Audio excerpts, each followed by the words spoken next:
هنعمل البسبوسة النهاردة بطريقة سهلة وبسيطة، طرية وسهلة وجميلة، وكمان هنعملها على طريقة الطيبات، يعني مش هتتعبنا خالص، من غير زبادي ومن غير زبادي ومن غير أي حاجة متعبة.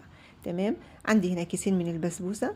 أنا هستخدم البسبوسة بتاعت الشركات اللي هي الأكياس، نص معلقة من البيكنج باودر وكوباية من السمنة. طبعا أنا استخدمت سمنة بلدي، هتدي ريحة وطعم كده جميل جدا.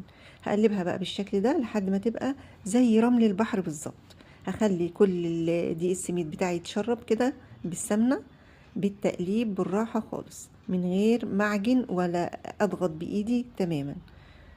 عندي هنا كريمة لباني. الكريمة اللباني بديل الزبادي، وممكن استبدل الكريمة اللباني بمية، يعني ممكن احط نص كوباية مية بدل الكريمة اللباني.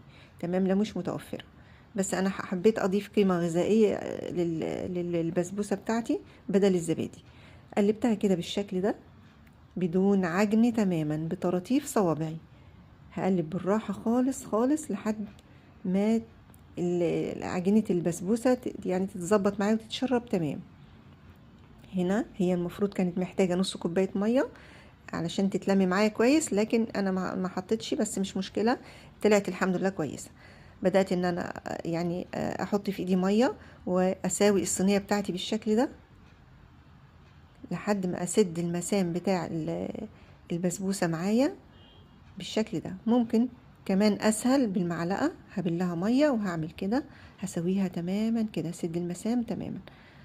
وبعد كده هسيبها، هتركها على جنب، هغطيها واسيبها على جنب ترتاح، وابدأ اعمل السيرب والعسل بتاعي. شايفين؟ اغطيها بقى واسيبها.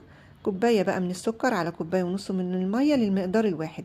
انا حطيت مقدارين، 3 كوبايات مية وكوبايتين من السكر.